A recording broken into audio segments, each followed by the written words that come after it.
შენი ჰარმონიულობა სამყაროს მიმართ განაპირობებს შენს ჰარმონიულობას შენს თავთან პირველ რიგში.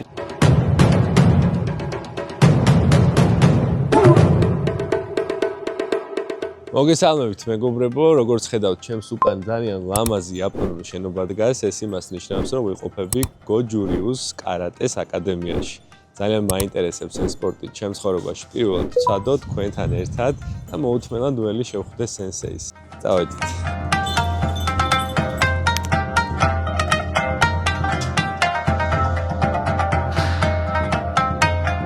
ახლა კი ცოტა რამ თუ რა არის და საიდან მოდის კარატე. კარატის წარმოშობა და ისტორია საუკუნეებს ითვლის. ლეგენდა იწყება მე-6 საუკუნიდან, რომელიც გვიყვება ინდოელი ბერის ბუდი დარმას შესახებ. ბუდი დარმა ინდოეთიდან გადასახლდა ჩინეთში, სადაც ავრცელებდა ბუდიზმს და ცხოვრობდა ბუდისტური ბერული ცხოვრებით. მან გადაწყვიტა მისი მოსწავლეების არა მარტო მენტალურად, არამედ ფიზიკურად გაძლიერებაც. ამიტომ შეიმუშავა სუნთქვის, ძალის, გამძლეობის და კოორდინაციის ვარჯიშები. I-Jing, ესე ერქვა სავარჯიშო სისტემას, რომელიც დიდი ალბათობით გახდა დასაბამი საბრძოლო ხელოვნება კუნგ-ფუსი, რომლის მექად ჩინური სამონასტრო ცენტრი შაოლინი ითვლება. შაოლინის ბერები დღემდე ცნობილები არიან თავიანთი უნიკალური საბრძოლო ტექნიკებით და ზეადამიანური შესაძლებლობებით. კუნგ-ფუ მთელ მსოფლიოში ვრცელდებოდა, მათ შორის დღევანდელი იაპონიის ტერიტორიაზე. სწორედ იაპონიის ერთ-ერთი კუნძულია ოკინავა, რომელიც კარატის სამშობლოდ ითვლება. ოკინავა ადრე დამოუკიდებელი სახელმწიფო იყო და იქაური კანონის მიხედვით მოსახლეობას ეკრძალებოდა იარაღის ტარება. არადა როგორც გარეშე მტრებთან, ისე შიდა კრიმინალურ კასტებთან მოსახლეობას შველი ხელებით უბრალოდ დაუცველი რჩებოდა. სწორედ აქედან იღებს სათავეს კარატეს წარმოშობაც. ტე ნიშნავს ხელს, ხოლო კარატე შიშველ ხელს. კუნგ-ფუს და სხვა საბრძოლო ტექნიკების გამოყენებით ოკინაველებმა შეიმუშავეს და ჩამოაყალიბეს ახალი საბრძოლო ხელოვნება, რომლის წყალობითაც მტერს შიშველი ხელობით უმკლავდებოდნენ. ის სწორედ თავდაცვისთვის შეიქმნა, რაც კარატის ფილოსოფიის განუყოფელ ნაწილად დარჩა. კარატე როგორც დამოუკიდებელი საბრძოლო ხელოვნება მთელ მსოფლიოში გავრცელდა და დღეს უკვე ოფიციალურად 100-ზე მეტ სტილს მოიცავს. ძირითადებია გოჯურიუ, ვადურიუ, კიოკუშინი, შოტოკანი და სხვა. დღეს ჩვენ კარატის ერთ-ერთ ყველაზე პირველ ყოფილ, ხელუხლებელ და ძალისმიერ სტილს გოჯურიუს განვიხილავთ, რაშიც ამ მიმდინარეობის არაერთგზის მსოფლიოს ჩემპიონი და გოჯურიუს აკადემიის დამაარსებელი სენსეი ლევან როგავა დაგვეხმარება. როგორც დაგკვირდით სენსეისთან, ლევან როგავასთან ერთად. ლევან, ძალიან დიდი მადლობა, რომ დაგვთანხმდი, მონაწილეობა მიგიღოთ ჩვენ გადაცემაში და თან ჩემთვისაც და მაყურებლისთვისაც რაღაცები გესწავლებინა დღეს, რომ გავაცნოთ იმ მაყურებელს ალბათ რომელსაც აინტერესებს, რა არის ზოგადად კარატე და პირდაპირ მაკითხვით დავიწყებდი რა. რა არის კარატე? კარატეს აქ ორი მიმართულება, ეს არის ერთი სპორტული მიმართულება და მეორე ტრადიციული კარატე. გოჯურიუ ჩვენი მიმდინარეობა მიმართულება არის ტრადიციული კარატე, რომელიც თავის თავში შინაარსობრივად მოიაზრებს თავდაცვის ამბებს რა, ანუ თავდაცვისთვის იყო შექმნილი სინამდვილეში თავიდანვე კარატე და მერე შეიძინა ეს სპორტული მიმართულებები და მერე განვითარდა ამ სპორტული მიმართულებით. იმ პერიოდში როცა ეს ჩამოყალიბდა სინამდვილეში იყო საჭიროება იაპონიაში, რომ თავი დაეცვათ გარკვეული კასტების წინააღმდეგ და აქედან გამომდინარე მე გავრცელდა მსოფლიოში და დღეს უკვე საქართველოშიც გვაქვს ესეთი კაი სივრცე და ადგილი, სადაც ბავშვებს შესაძლებლობა აქვთ პირველ რიგში ისწავლონ თავდაცვა, იყვნენ ძლიერები და თავდაცვაში გულისხმობ ასევე რაღაცა შინაგან ბრძოლებს ადამიანებს როცა გვაქვს ამ შინაგან ბრძოლებში ვიყოთ ძლიერები და თავის დაცვა შეგვეძლოს მაგ კუთხითაც რომ რაღაცა არ გავხდეთ ძალიან სუსტები ისეთი ზეგავლენებისგან რომელიც მერე ნეგატიურ კვალს დატოვებდა ჩვენზე. მადლობა, ძალიან მომეწონა გამოთქმა, არ ვიცი ვისი გამოთქმა, მაგრამ კარატეში პირველი დარტყმა არ არსებობს. გულისხმობს, რომ პირველად ესე იგი კარატისტი არავის არ უწყავს თუ ბოლომდე არ მივიდა ამის საჭიროება. კიდევ რა გამონათქმები არსებობს ისეთი, რომელიც აი დაახლოებით გაგვაცნობს აი ამ საბრძოლო ხელოვნების ღირსებას, კოდექსს და იმ ფილოსოფიას, რომელიც ჩადებულია კარატეში. და სხვა შორის ეს მოყვება ჩვენ და აი ამ სიტყვებზე და აი ამ რაღაცა ფრაზებზე დგას, ესე ვთქვათ, ეს ფილოსოფია და ამ სიტყვების და ფრაზების მიღმა არის რაღაცა გამოცდილება ადამიანების, რომელ გამოცდილებასაც შენ დღევანდელ დღეს 21 საუკუნეში რამდენადაც გჭირდება, იზიარებ ამ ყველაფერს რა. აქაც თუ დააკვირდებით, ახლა სულ რაღაც ტრადიციულ იმეებში ვართ რა, ვიცავთ ამ კულტურას, ესე ვთქვათ და ეს დამატებით мотиваციას გვაძლევს და ღირებულებებში რაღაცეებში გვეხმარება, ესე ვთქვათ რა. და თვითონ შინაარსი, რასაც ჩვენ ვაკეთებთ რა, შინაარსობრივად ეს მიმართულება იმდენად არ არის სპორტული მიმართულება, თუმცა გვაქვს ჩვენ ახლა სპორტული შეჯიბრებებიც, აქ თვეში ერთხელ ტარდება შეჯიბრი ევროპის ჩემპიონატი, მსოფლიო ჩემპიონატი. რა განსხვავება სპორტულ და ტრადიციულ მიმდინარეობებს შორის? ძალიან კაი კითხვაა, იმიტომ რომ უნდა გავმიჯნოთ ეგ ორი სხვადასხვა მიმართულება. აი ტრადიციულს როცა ვეხებით და ვსაუბრობ ტრადიციულ მიმართულებაზე და ვარჯიშზე.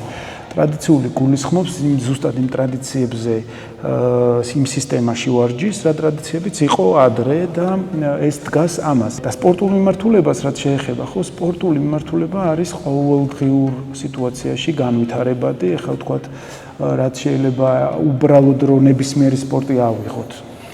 არა მარტო კარატე, არამედ რა ვიცი, თუ MMA, კალათბურთი, ფეხბურთი, რა ვიცი, ნებისმიერი სპორტი. რაც 10 წლის წინ იყო, ის არ არის ბუნებრივია, ხო? დღეს ბევრად განვითარებულია და ბევრად წინ არის, იმიტომ რომ ამ ყველაფერში ეს არის მოკლევადიან, ესე ვთქვათ, დროში განსაზღვრული 35 წელი, ალბათ დღევანდელ სპორტში, რაც შეიძლება რეალურად გაქაჩო. ტრადიციულში პირიქით არის, ტრადიციულში რაც უფრო გემატება ასაკი, რაც უფრო გემატება, ესე ვთქვათ, ხანი, დრო, მით უფრო შედიხარ აი ამ სისტემის შინაარს უფრო იგებ და ბევრ სენსეისა აქ ნათქვამი, რომ აი ასაკი რო გემატება, რაღაც უნარები გიქვეითდება, ვერ ხარ ისე ჯანზე, როგორც შეიძლება იყოს 25 წლის ბიჭი, რაღაცა.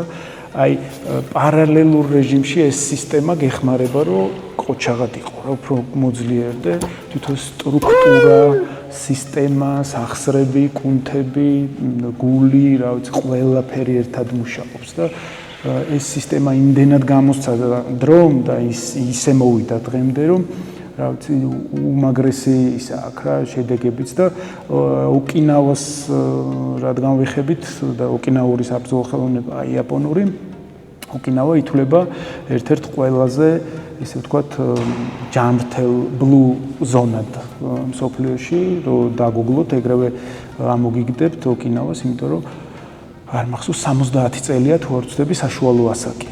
მაინც ეს კითხვა არსებობს, შეიძლება ბანალურად ჟღერდეს, მაგრამ კარატისტი მოერევა თუ მაგალითად MMA მებრძოლი და რატომ?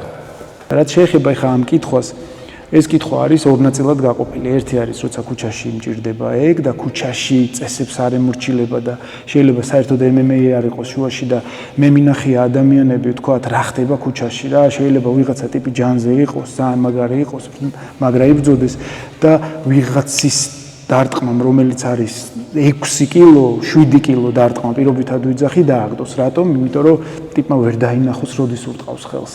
შეჯიბსაც შეეხება, ეხლა რა ვიცი, MMA კარატე, მაშინ ესე კითხავ რა, მესი რო შეუშვათ NBA-ზე, LeBron James-თან, რა მე შანსია აქვს?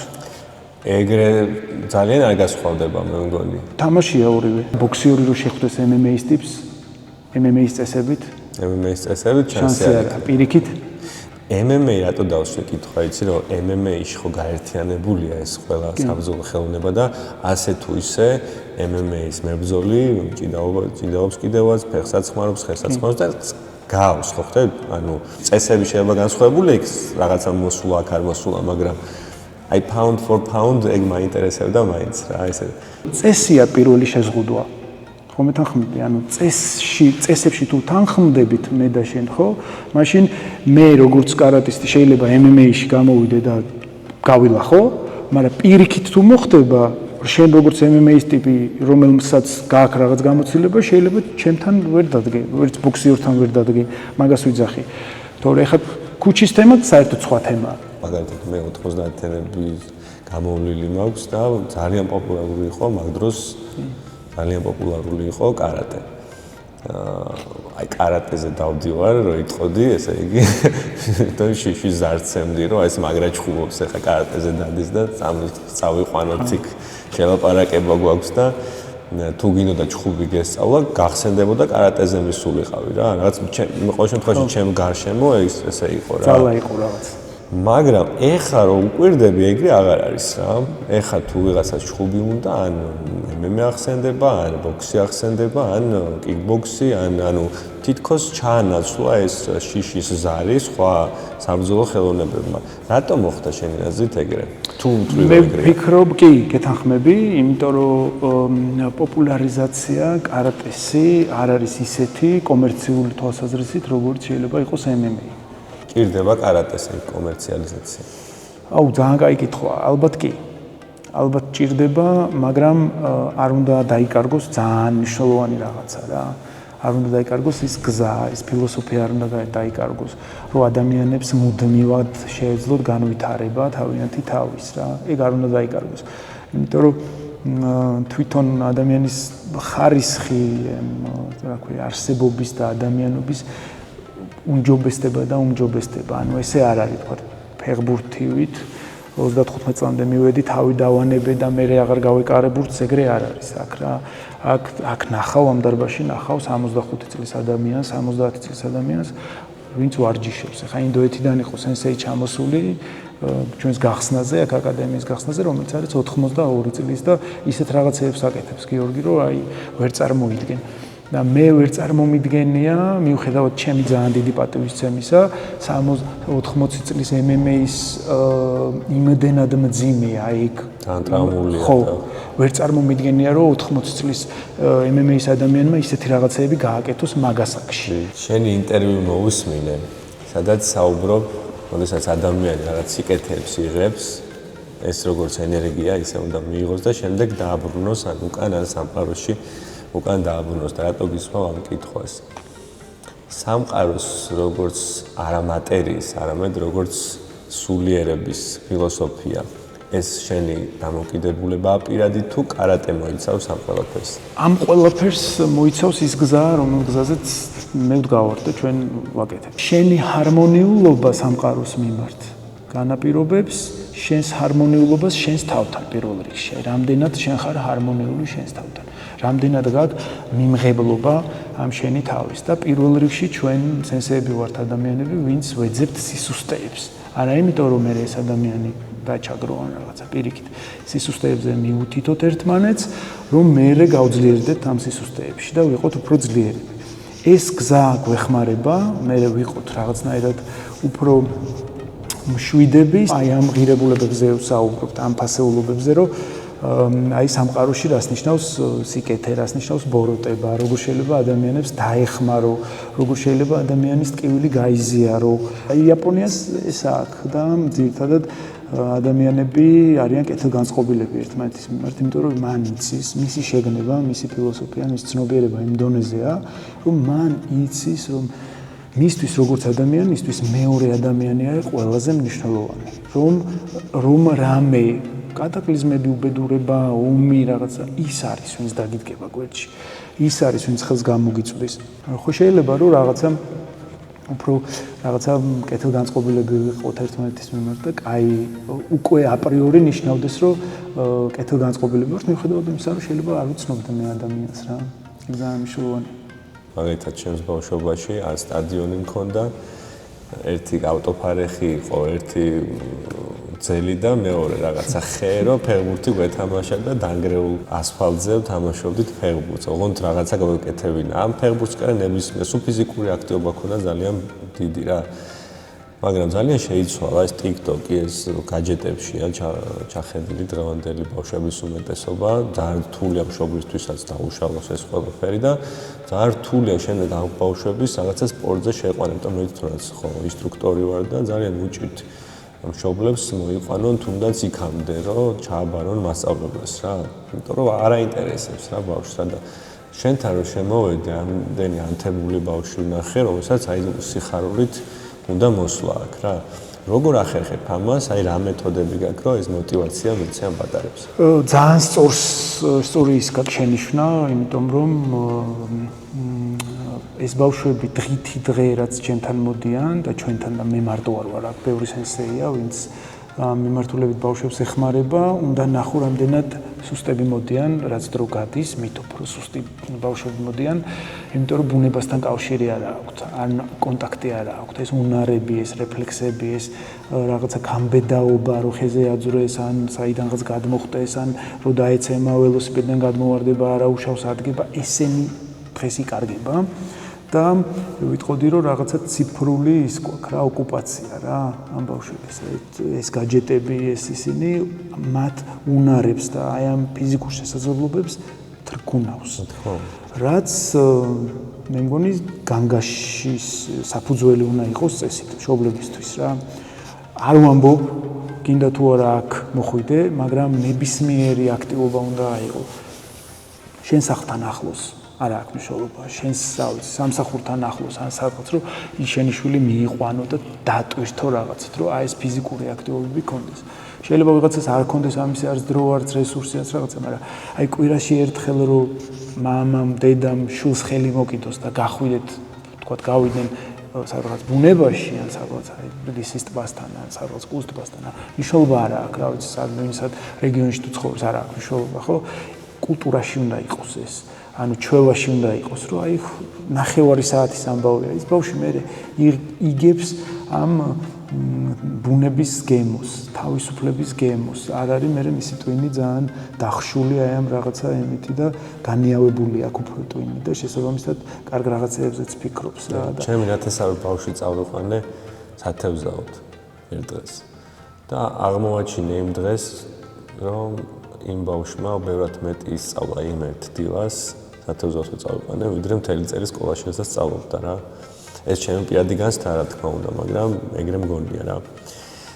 მაგრამ მე უფრო მაინტერესებს შენი მიდგომა როგორია, აი რა მეთოდები გაქვს, რომ აი ესე ანთებ ამ ბავშვებს როგორი ანთებულებიც ახლა დავუმატე. ხო, არ ვიცი როგორ არის, აი გულწრფელობა ძალიან მნიშვნელოვანია.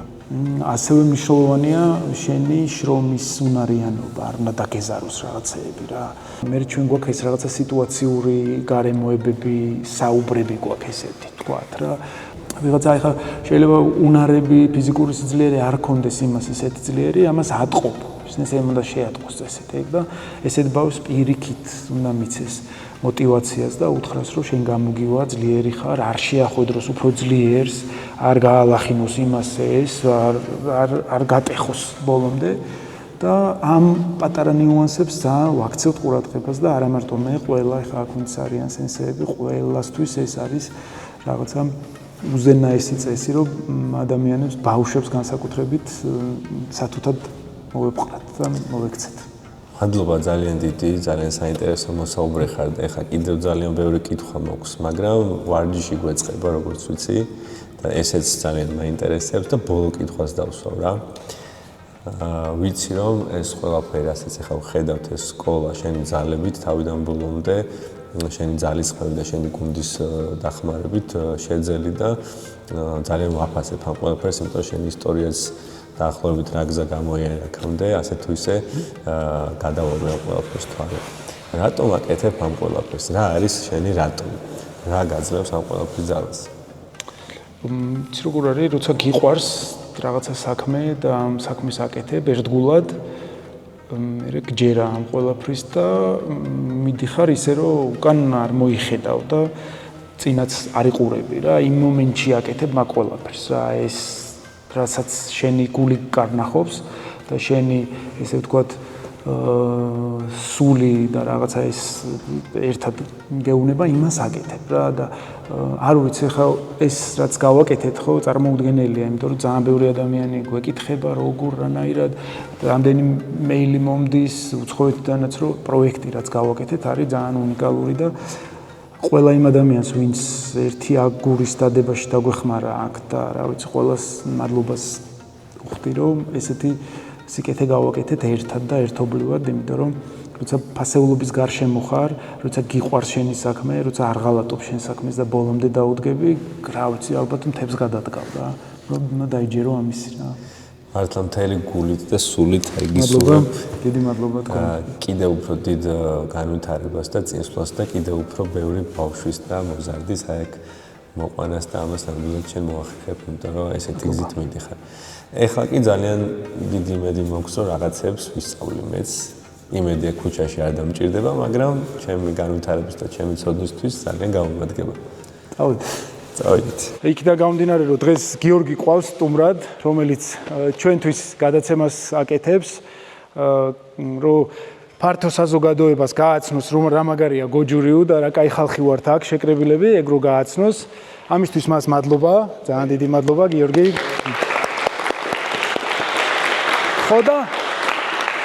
ხოდა რო ნახავთ გადაცემას, მე მოიწონეთ და გააზიარეთ და გააკეთეთ კარგი საქმე, იმიტომ რომ თვითონ კარგ საქმეს გვიკეთებს აქეთაც. საოცარი გარემოა ეგულო.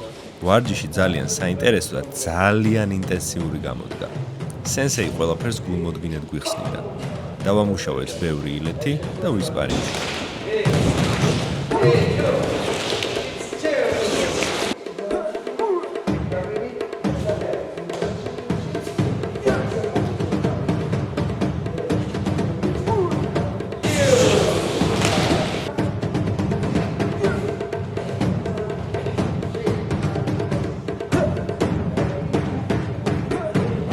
Gio sensei.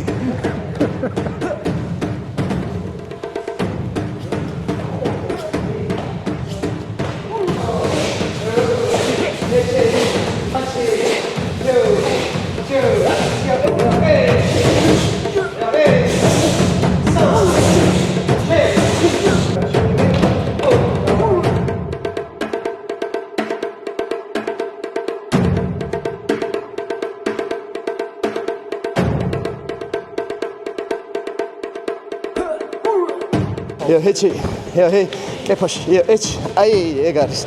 Yo, hechi. Egre, yo, ni. Bum, am tropri badro camo para tenía más muchacho. Bum, también ahí. Ahí es. Plache. Efe, me, egre. Urat mayor helit. Camo max, u cam kide khels.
მითხარი ბარემ ემოციები ძალიან ძნელია.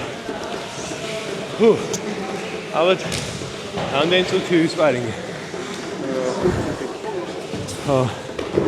არ ნაკლებია ვიდრე MMA. მართლა.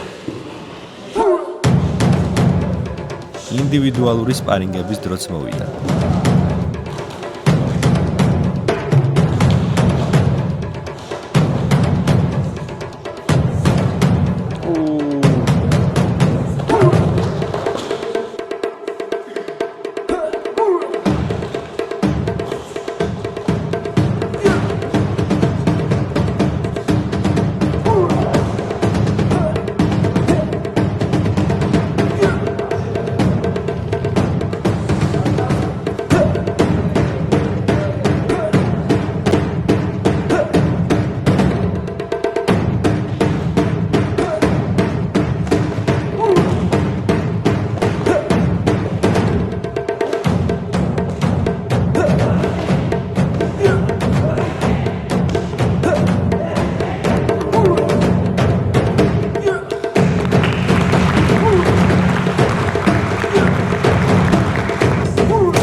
ისე გამიმართლა, რომ შავ ქამართან და სენსეისთან დავრჩი სპარინგზე.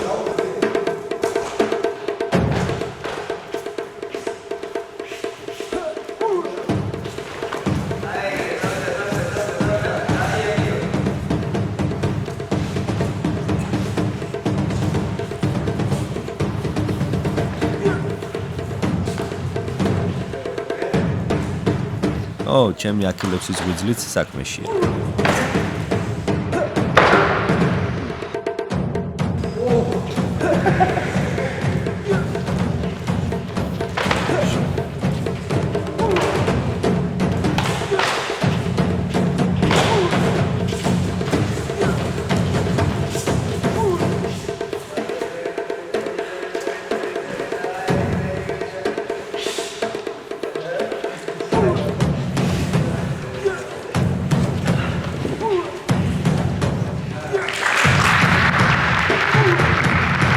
გასაოცარი ატმოსფეროა.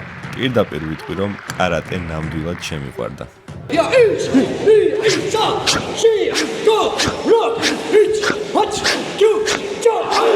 ყველაფერს ვასრულებ, ასე იქენ, ასე პრესი, ასე ანუ ზეიკენ ნიშნავს აჯიმანიას. დავიწყოთ ასე. დავიწყოთ.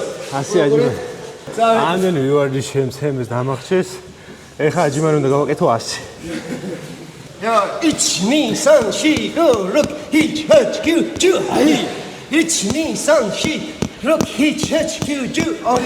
1, 2, 3, 4, 5, 6, 7, 8, 9, 1, 2, 3, 4, 5, 6, 7, 8, 9, 1, 2, 3, 4, 5, 6, 7, 10. აბა ბოლო სრული აჯიმანია. წავედით. Ja, 1, ჩვეულებრივ. 2, 3, 4, 5, 6, 7, 8, 9. ესე იგი, აღფრთოვანებული ვარ. მოლოდინებს გადააჭარბა, რაც ვნახე მართლა. ემოციები ცოტა მეჭირსო, გამოვხატო, იმდენად მაგარია. მიუხედავად იმისა, რომ ცოტა მძიმე და ცოტა ისეთია, ვარჯიშის ბოლოს ყოველთვის ერთმანეთს ვეხუტებით და ყოველთვის მადლობას ვეუბნებით იმისთვის, რომ დამანახე შენ ჩემი სისუსტე და მითხარი მიმითითე ამისკენ და ამისთვის ძალიან დიდი მადლობა. და მე მგონი ძალიან კაი იყო დღემდე.